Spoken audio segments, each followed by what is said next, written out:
छात्रों नमस्कार। मैं अध्यापक अनिल कुमार शर्मा राजकीय उच्च प्राथमिक विद्यालय रामनगर बानसूर से ऑनलाइन क्लासेज में आप सभी का स्वागत करता हूं। अपन ने पिछली कक्षा में समास की परिभाषा पढ़ी तथा उसके 6 भेद पढ़े। अब जो 6 भेद हैं उनको अपन विस्तृत रूप से जानेंगे। देखिए, कक्षा 6, 7, 8 के लिए उपयोगी टॉपिक है। इसमें अपन देखेंगे कि समास में पहला समास है अव्ययी भाव समास। नाम है जैसा अव्ययी भाव समास। अव्यय वे मानी खर्च होना, अव्यय मानी खर्च नहीं होता है, अर्थात जैसा है वैसा ही रहता है। तो जो मूल पद में कोई परिवर्तन नहीं आता है उसको अव्ययी भाव समास कहते हैं। ये परिभाषा देखिए, जिस सामासिक पद में, जो ये प्रतिदिन है ये एक सामासिक पद है, तो आप समझ लीजिए सामासिक पद क्या होता है। जिस सामासिक पद में, अर्थात प्रतिदिन एक सामासिक पद है, जिस सामासिक पद में प्रथम पद अव्यय होता है उसे अव्ययी भाव समास कहते हैं। अब जो ये यथाशक्ति, तो इसमें जो यथा है ये एक अव्यय है, ये जो प्रति है ये एक अव्यय है। शक्ति मूल शब्द है, दिन मूल शब्द है, और इससे पूर्व में लग गया यथा और इसमें लग गया प्रति। तो प्रति अपने आप में कभी परिवर्तित नहीं होता है। इसके साथ अन्य बड़ी क्लासों में तो उदाहरण आएंगे कि जितने भी उपसर्ग लग जाते हैं उन सब में भी अव्ययी भाव समास होता है। लेकिन ये कक्षा 6, 7, 8 के स्तर की क्लास ले रहा हूँ, तो आपको केवल अधिकतम परीक्षाओं में देखने में आया है कि ये 2 उदाहरण ही आपसे पूछे जाते हैं, जैसे यथाशक्ति और प्रतिदिन।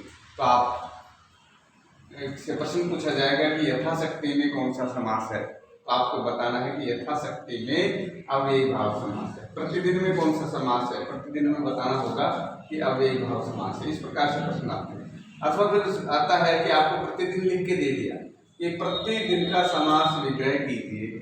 अब समास विग्रह करवाएगा तो प्रतिदिन का समास होगा दिनम दिनम च। ऐसे ही यथाशक्ति का समास विग्रह कीजिए तो शक्तिम अतिक्रम। तो इस प्रकार से 2 प्रकार से प्रश्न पूछे जाते हैं। या तो सामासिक पद देता है और समास का नाम पूछता है, अथवा सामासिक पद का समास विग्रह करवाता है। तो इसी प्रकार से अपन को यह परिभाषा याद करनी है। परिभाषा कहीं भी नहीं लिखवाते हैं पेपर में, केवल मात्र प्रश्न इस तरीके से पूछे जाते हैं। लेकिन परिभाषा याद नहीं होगी तो अपन इनका उत्तर नहीं दे पाएंगे। इसलिए यह परिभाषा याद करना आपको बहुत जरूरी है। अगला दूसरा समास देखिए, बहुव्रीहि समास। बहुव्रीहि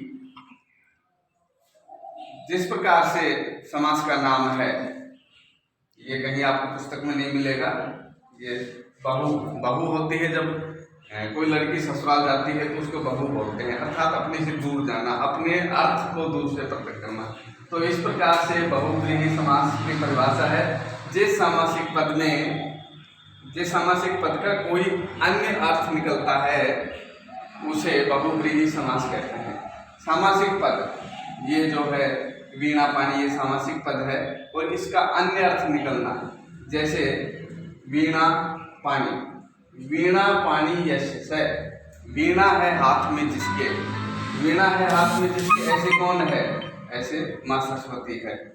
तो इसी प्रकार से लंब उदर यशसे, लंबा है पेट जिसका, वो गणेश जी।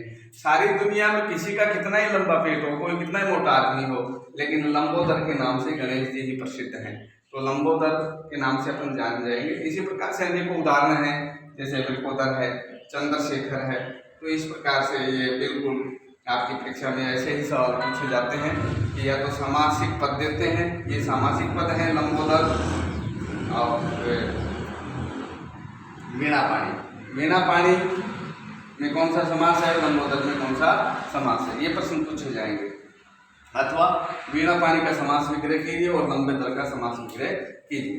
तो छात्रों ये आप अच्छी तरह से देख लीजिए और इसको कॉपी में टेक डाउन करके याद करिए।